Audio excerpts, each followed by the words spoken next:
ಈ ವಿಡಿಯೋದಲ್ಲಿ ನಾವು ಯುಕ್ಯಾರಿಯೋಟಿಕ್ ಜೀವಕೋಶಗಳ ಒಂದು ಶಿಕ್ಷಣಾತ್ಮಕ ಪ್ರವಾಸವನ್ನ ಮಾಡೋಣ. ಮೊದಲು ಯುಕ್ಯಾರಿಯೋಟಿಕ್ ಜೀವಕೋಶ ಅಂದ್ರೆ ಏನು ಅಂತ ನೆನಪಿಸ್ಕೊಳ್ಳೋಣ. ಯುಕ್ಯಾರಿಯೋಟಿಕ್ ಜೀವಕೋಶಗಳಲ್ಲಿ ಪೊರೆಬಂಧಿತ ಕಣದಂಗಗಳು ಇರುತ್ತೆ. ಈ ಕಣದಂಗಗಳು ತಮ್ಮದೇ ಲಿಪಿಡ್ ಪೊರೆಯಿಂದ ಆವರಿಸಲ್ಪಟ್ಟಿರುವ ವಿಶೇಷ ರಚನೆಗಳು. ಇದರ ಅರ್ಥ ಏನು? ಈ ಕಣದಂಗಗಳನ್ನ ಜೀವಕೋಶದೊಳಗಿನ ವಿಶೇಷ ಉಪವಿಭಾಗಗಳಾಗಿ ಕಲ್ಪಿಸ್ಕೊಳ್ಬೋದು. ಪ್ರತಿಯೊಂದಕ್ಕೂ ತನ್ನದೇ ಆದ ಕಾರ್ಯವಿರುತ್ತೆ.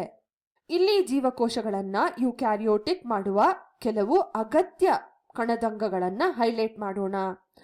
ಇದು ನಮ್ಮ ಸೆಲ್ಯುಲರ್ ಮೆಂಬ್ರೈನ್ ಅಥವಾ ಸೆಲ್ಯುಲರ್ ಪೊರೆ. ಇದು 3D ಯಲ್ಲಿರುತ್ತೆ. ಜೀವಕೋಶಗಳು ಆಳವನ್ನು ಹೊಂದಿರುತ್ತಲ್ವಾ? ಕೆಲವು ಜೀವಕೋಶಗಳು ಗೋಳಾಕಾರದಲ್ಲಿರುತ್ತೆ, ಇನ್ನು ಕೆಲವು ಜೀವಕೋಶಗಳು ವಿಭಿನ್ನ ಆಕಾರಗಳನ್ನು ಹೊಂದಿರುತ್ತೆ ಅಂತ ನಾವು ಹಿಂದೆ ವಿಡಿಯೋಗಳಲ್ಲಿ ನೋಡಿದ್ವಿ. ಸಾಮಾನ್ಯವಾಗಿ DNA ರೂಪದಲ್ಲಿ ಆನುವಂಶಿಕ ಮಾಹಿತಿ ಇರುತ್ತೆ. ಬೆಳವಣಿಗೆ, ಸಂತಾನೋತ್ಪತ್ತಿಗೆ ಬೇಕಾಗಿರುವ ಎಲ್ಲಾ ಸೂಚನೆಗಳು ಇಲ್ಲಿ ಕಂಡುಬರುತ್ತೆ. ಇನ್ನು ಇದಿರೋದು ಒಂದು ಕೋಶ ಕೇಂದ್ರ ಅಂದ್ರೆ ನ್ಯೂಕ್ಲಿಯಸ್ನಲ್ಲಿ. ಯುಕ್ಯಾರಿಯೋಟಿಕ್ ಜೀವಕೋಶದ ಪ್ರಮುಖ ಲಕ್ಷಣವೇನೆಂದ್ರೆ DNA ಅನ್ನ ಹೊಂದಿರುವ ಪೊರೆಬಂಧಿತ ನ್ಯೂಕ್ಲಿಯಸ್. ನ್ಯೂಕ್ಲಿಯಸ್ ಅನ್ನ ನ್ಯೂಕ್ಲಿಯರ್ ಮೆಂಬ್ರೇನ್ ಅಥವಾ ನ್ಯೂಕ್ಲಿಯರ್ ಪೊರೆ ಆವರಿಸಿರುತ್ತೆ. ಇದು ಅಣುಗಳ ಚಲನವಲನವನ್ನ ನಿಯಂತ್ರಿಸುತ್ತೆ, DNA ಅನ್ನ ಸಂರಕ್ಷಿಸುತ್ತೆ. ನ್ಯೂಕ್ಲಿಯರ್ ಪೊರೆ ನ್ಯೂಕ್ಲಿಯಸ್ನ ಸುತ್ತಲೂ ಆವರಿಸಿರುತ್ತೆ. ಇದರಲ್ಲಿ ಇರೋ ರಂಧ್ರಗಳು ಅಣುಗಳನ್ನ ವಿನಿಮಯ ಮಾಡಲಿಕ್ಕೆ ಸಹಾಯ ಮಾಡುತ್ತೆ. ನಂತರ ಕಂಡುಬರೋದು ಎಂಡೋಪ್ಲಾಸ್ಮಿಕ್ ರೆಟಿಕ್ಯುಲಮ್. ನ್ಯೂಕ್ಲಿಯಸ್ಗೆ ನೇರವಾಗಿ ಸಂಪರ್ಕ ಹೊಂದಿರುವ ಕಣದಂಗ ಇದು. ಇದರಲ್ಲಿ 2 ಭಾಗಗಳಿರುತ್ತೆ, ಒರಟು ಎಂಡೋಪ್ಲಾಸ್ಮಿಕ್ ರೆಟಿಕ್ಯುಲಮ್ ಮತ್ತು ನಯವಾದ ಎಂಡೋಪ್ಲಾಸ್ಮಿಕ್ ರೆಟಿಕ್ಯುಲಮ್.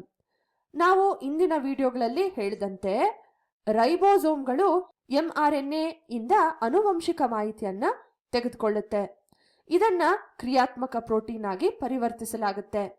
ಜೀವಕೋಶದ ಬೆಳವಣಿಗೆ, ದುರಸ್ತಿ ಮತ್ತು ನಿಯಂತ್ರಣಕ್ಕೆ ಇದು ಅತ್ಯಗತ್ಯ. ಆದ್ರಿಂದ ರೈಬೋಸೋಮ್ ಪ್ರೋಟೀನ್ ಸಂಶ್ಲೇಷಣೆಯ ತಾಣಗಳಾಗಿದೆ ಅಂದ್ರೆ ತಪ್ಪಾಗಲ್ಲ. ಕೆಲವು ರೈಬೋಸೋಮ್ಗಳು ಎಂಡೋಪ್ಲಾಸ್ಮಿಕ್ ರೆಟಿಕ್ಯುಲಮ್ಗೆ ಅಂಟ್ಕೊಂಡಿರೋ ರೀತಿ ಕಾಣುತ್ತೆ. ಇನ್ನು ಕೆಲವು ರೈಬೋಸೋಮ್ಗಳು ಸೈಟೋಪ್ಲಾಸಮ್ ಅಂದ್ರೆ ಕೋಶದ್ರವ್ಯದಲ್ಲಿ ಮುಕ್ತವಾಗಿ ಈ ರೀತಿ ಚಲಿಸೋದನ್ನ ನೋಡ್ತೀವಿ ನಾವು. ಇದನ್ನ ಸ್ವತಂತ್ರ ರೈಬೋಸೋಮ್ ಅಂತ ಕರೆಯಲಾಗುತ್ತೆ. ಈ ರೈಬೋಸೋಮ್ಗಳು ಕಿಣ್ವಗಳನ್ನ ಒಳಗೊಂಡಂತೆ ಏನ್ ಮಾಡುತ್ತೆ, ಸೈಟೋಪ್ಲಾಸಂನೊಳಗೆ ಪ್ರೋಟೀನ್ಗಳು ಸಂಶ್ಲೇಷಣೆ ಆಗಲು ಕಾರಣವಾಗುತ್ತೆ.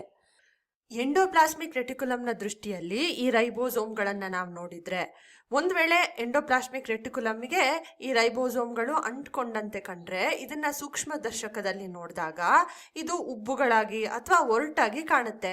ಹಾಗಾಗಿ ಇದನ್ನ ಒರಟು ಎಂಡೋಪ್ಲಾಸ್ಮಿಕ್ ರೆಟಿಕ್ಯುಲಮ್ ಅಂತ ಕರೆಯಲಾಗುತ್ತೆ. ಒಂದ್ ವೇಳೆ ಈ ರೈಬೋಸೋಮ್ಗಳ ಕೊರತೆ ಇದ್ರೆ ಅಂತಹ ಎಂಡೋಪ್ಲಾಸ್ಮಿಕ್ ರೆಟಿಕ್ಯುಲಮ್ನ ನಯವಾದ ಎಂಡೋಪ್ಲಾಸ್ಮಿಕ್ ರೆಟಿಕ್ಯುಲಮ್ ಅಂತ ಕರೀತೇವೆ. ಮುಂದೆ ನಮ್ಗೆ ಕಂಡುಬರೋದು ಗಾಲ್ಗಿ ಸಂಕೀರ್ಣ. ಇದನ್ನ ನಾವು ಪ್ರಶಂಸಿಸಲೇಬೇಕು. ಯಾಕೆ ಅಂದ್ರೆ ಇದು ಎಂಡೋಪ್ಲಾಸ್ಮಿಕ್ ರೆಟಿಕ್ಯುಲಮ್ಗೆ ಹೋಲುತ್ತೆ, ಆದ್ರೆ ಜೀವಕೋಶದೊಳಗಿನ ಪ್ರೋಟೀನ್ನ ಮಾರ್ಪಾಡು ಮಾಡಲಿಕ್ಕೆ ಮತ್ತು ಸಾಗಾಣಿಕೆ ಮಾಡಲಿಕ್ಕೆ ಸಹಾಯ ಮಾಡುತ್ತೆ. ಇತರ ವಿಡಿಯೋಗಳಲ್ಲಿ ಪ್ರೋಟೀನ್ಗಳು ಹೇಗೆ ಗಾಲ್ಗಿ ಸಂಕೀರ್ಣದೊಳಗೆ ಪ್ರವೇಶಿಸುತ್ತೆ, ಹೇಗೆ ಮಾರ್ಪಾಡಾಗುತ್ತೆ ಮತ್ತು ಹೇಗೆ ಅಲ್ಲಿಂದ ಹೊರಬರುತ್ತೆ ಅನ್ನೋದು ಕೂಡ ತಿಳ್ಕೊಳ್ಳೋಣ.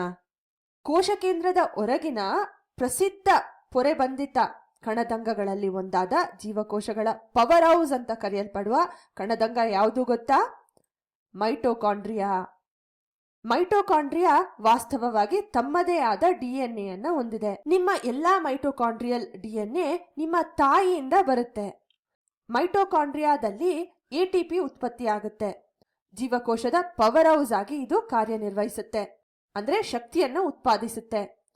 ಮೈಟೋಕಾಂಡ್ರಿಯಾ ಬಗ್ಗೆ ಮತ್ತೊಂದು ಆಸಕ್ತಿದಾಯಕ ವಿಷಯವೇನೆಂದ್ರೆ ಎಂಡೋಸಿಂಬಯಾಟಿಕ್ ಥಿಯರಿ.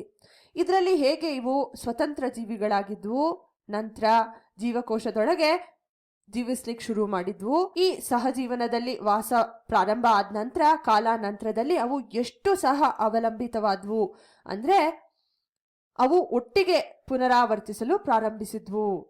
ಹೀಗೆ ಮೈಟೋಕಾಂಡ್ರಿಯಾ ಯುಕ್ಯಾರಿಯೋಟಿಕ್ ಜೀವಕೋಶದೊಳಗೆ ಒಂದು ಭಾಗವಾಯಿತು ಅನ್ನುವ ಮಾಹಿತಿ ಇದೆ.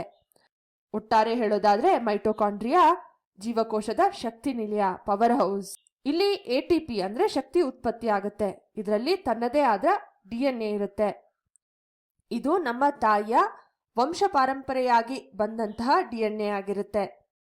ಇವುಗಳ ಉದ್ಭವದ ಬಗ್ಗೆ ಎಂಡೋಸಿಂಬಯೋಟಿಕ್ ತತ್ವ ಇದೆ. ಒಂದ್ ವೇಳೆ ನಾವು ನೋಡ್ತಿರುವ ಈ ಜೀವಕೋಶ ಸಸ್ಯದ್ದಾಗಿದ್ರೆ ಅಥವಾ ಪಾಚಿದಾಗಿದ್ರೆ ಇದರೊಳಗೆ ಕ್ಲೋರೋಪ್ಲಾಸ್ಟ್ ಅನ್ನುವ ಕಣದಂಗಗಳಿರುತ್ತೆ. ನಾವು ದ್ಯುತಿ ಸಂಶ್ಲೇಷಣೆ ಮಾಡದ ಕಾರಣ ಪ್ರಾಣಿಗಳಲ್ಲಿ ಕ್ಲೋರೋಪ್ಲಾಸ್ಟ್ ಕಂಡುಬರಲ್ಲ. ಆದ್ರೆ ಸಸ್ಯಗಳು ಮತ್ತು ಪಾಚಿಗಳು ಇದ್ರ ಮೇಲೆ ಅವಲಂಬಿತವಾಗಿರುತ್ತೆ. ಕ್ಲೋರೋಪ್ಲಾಸ್ಟ್ ಒಳಗೆ ನೋಡಿದ್ರೆ ಬೆಳಕಿನ ಶಕ್ತಿಯನ್ನ ಸೆರೆ ಹಿಡಿದು ರಾಸಾಯನಿಕ ಶಕ್ತಿಯಾಗಿ ಪರಿವರ್ತಿಸುವ ಸಂಕೀರ್ಣವಾದ ಥೈಲಕಾಯ್ಡ್ ರಂಧ್ರಗಳನ್ನ ನಾವು ನೋಡ್ಬೋದು. ಇದು ಸಸ್ಯಗಳು ಮತ್ತು ಪಾಚಿಗಳಲ್ಲಿ ಇರುವ ಅತ್ಯಗತ್ಯ ಕಣದಂಗವಾಗಿದೆ. ಆದರೆ ಪ್ರಾಣಿಗಳ ಜೀವಕೋಶದಲ್ಲಿ ಇದು ಇರೋದಿಲ್ಲ. ಕ್ಲೋರೋಪ್ಲಾಸ್ಟ್ ದ್ಯುತಿ ಸಂಶ್ಲೇಷಣೆಗೆ ಶಕ್ತಿ ನೀಡುತ್ತೆ. ಸೂರ್ಯನ ಬೆಳಕು, ನೀರು ಮತ್ತು ಕಾರ್ಬನ್ ಡೈಆಕ್ಸೈಡ್ ಅನ್ನ ಆಮ್ಲಜನಕ ಮತ್ತು ಶಕ್ತಿಯಾಗಿ ಪರಿವರ್ತಿಸುತ್ತೆ. ಪ್ರಾಣಿ ಜೀವಕೋಶಗಳಲ್ಲಿ ರಸದಾನಿಗಳು ಚಿಕ್ಕ ಗಾತ್ರದಲ್ಲಿರುತ್ತೆ. ಆದರೆ ಸಸ್ಯ ಜೀವಕೋಶಗಳಲ್ಲಿ ಇದು ಬಹಳ ದೊಡ್ಡದಾಗಿ ಕಂಡುಬರುತ್ತೆ. ರಸದಾನಿಗಳು ನೀರು, ಕಿಣ್ವಗಳು ಮತ್ತು ಅಗತ್ಯ ಅಣುಗಳಂತಹ ಘನ ಅಥವಾ ದ್ರವ ಪದಾರ್ಥಗಳಿಗೆ ಶೇಖರಣಾ ಚೀಲಗಳಾಗಿ ಕಾರ್ಯನಿರ್ವಹಿಸುತ್ತೆ. ಇವು ಪ್ರಾಣಿ ಜೀವಕೋಶಗಳಲ್ಲೂ ಅಸ್ತಿತ್ವದಲ್ಲಿರುತ್ತೆ. ಆದರೆ ಸಸ್ಯಗಳಲ್ಲಿ ಇದು ದೊಡ್ಡದಾಗಿ ಮತ್ತು ಹೆಚ್ಚು ಗೋಚರಿಸುವ ಮೂಲಕ ತ್ಯಾಜ್ಯ ವಿಲೇವಾರಿ ಮತ್ತು ಜೀವಕೋಶದ ಒತ್ತಡ ಮತ್ತು pH ನಿಯಂತ್ರಣಕ್ಕೆ ಸಹಾಯ ಮಾಡುತ್ತೆ. ಹೆಚ್ಚುವರಿಯಾಗಿ ರಸದಾನಿಗಳು ಜೀವಕೋಶದ ಬೆಳವಣಿಗೆಗೆ ಸಹಾಯ ಮಾಡುವ ಪೋಷಕಾಂಶಗಳನ್ನು ಸಂಗ್ರಹಿಸಲು ಕೂಡ ಸಹಾಯ ಮಾಡುತ್ತೆ. ನೀರಿನ ಸೇವನೆಯೊಂದಿಗೆ ರಚನಾತ್ಮಕ ಬಿಗಿತವನ್ನ ಬೆಂಬಲಿಸುತ್ತೆ. ನಾವು ನೋಡ್ಬೋದು ಹೇಗೆ ಸಸ್ಯ ನೇರವಾಗಿ ಬೆಳಿಲಿಕ್ಕೆ ಶುರುವಾಗುತ್ತೆ ಅಂತ. ಅದಕ್ಕೆ ಕಾರಣ ಇದೇ ರಸದಾನಿಗಳು. ಇದಕ್ಕೆ ಹೋಲುವಂತಿರೋದು ಪ್ರಾಥಮಿಕವಾಗಿ ಲೈಸೋಸೋಮ್ಗಳು. ಇದು ಪ್ರಾಣಿ ಜೀವಕೋಶದಲ್ಲಿ ಅಸ್ತಿತ್ವದಲ್ಲಿರುತ್ತೆ. ಈಗ ಅವು ಸಸ್ಯ ಜೀವಕೋಶದಲ್ಲೂ ಅಸ್ತಿತ್ವದಲ್ಲಿದೆ ಎಂಬುದಕ್ಕೆ ಪುರಾವೆಗಳಿದೆ. ಲೈಸೋಸೋಮ್ ಒಂದು ಪೊರೆಬಂಧಿತ ವಿಭಾಗವಾಗಿದ್ದು ಈ ಕಿಣ್ವಗಳು ಹಳೆ ಕಣದಂಗಗಳನ್ನ ಜೀರ್ಣಿಸಿಕೊಳ್ಳುತ್ತೆ, ತ್ಯಾಜ್ಯ ವಿಲೇವಾರಿ ಮಾಡುತ್ತೆ, ಹಾನಿಕಾರಕ ಪದಾರ್ಥಗಳು ಬಂದಾಗ ಅದನ್ನ ಹೊಡೆದು ಹಾಕುತ್ತೆ. ಮೂಲಭೂತವಾಗಿ ಈ ಲೈಸೋಸೋಮ್ಗಳು ಜೀವಕೋಶದ ರೀಸೈಕ್ಲಿಂಗ್ ಕೇಂದ್ರ ಅಂದ್ರೆ ತಪ್ಪಾಗಲ್ಲ. ಯೂಕ್ಯಾರಿಯೋಟಿಕ್ ರಚನೆಗಳು ಇಷ್ಟೇ ಅಲ್ಲ, ಇನ್ನೂ ಹಲವಾರಿದೆ. ನಾವು ಅನೇಕ ಪೊರೆಬಂಧಿತ ಕಣದಂಗಗಳನ್ನು ಹೈಲೈಟ್ ಮಾಡಿದ್ದೇವೆ. ಇಲ್ಲಿ ಪ್ರಶಂಸಿಸಬೇಕಾದ ದೊಡ್ಡ ವಿಷಯವೇನೆಂದ್ರೆ ಯೂಕ್ಯಾರಿಯೋಟಿಕ್ ಜೀವಕೋಶಗಳು ಬಹಳ ಸಂಕೀರ್ಣವಾಗಿರೋದು. ಇವುಗಳಲ್ಲಿ ಅನೇಕ ಕಣದಂಗಗಳು ಒಟ್ಟಾಗಿ ಕೆಲಸ ಮಾಡುತ್ತೆ. ಯಾವ ರೀತಿ ಅಂದ್ರೆ ವಸ್ತುಗಳನ್ನು ಸಾಗಾಣಿಕೆ ಮಾಡುತ್ತೆ, ಪ್ರೋಟೀನ್ನ ನಿರ್ಮಾಣ ಮಾಡುತ್ತೆ, ಜೀವಕೋಶದ ಬೆಳವಣಿಗೆಗೆ ಕಾರಣವಾಗುತ್ತೆ, ದುರಸ್ತಿ ಮತ್ತು ಪುನರುತ್ಪತ್ತಿಗೆ ಸಹಾಯ ಮಾಡುತ್ತೆ. ಇವುಗಳ ಮೂಲಕ ಜೀವನವನ್ನ ನಿರ್ವಹಿಸುತ್ತೆ.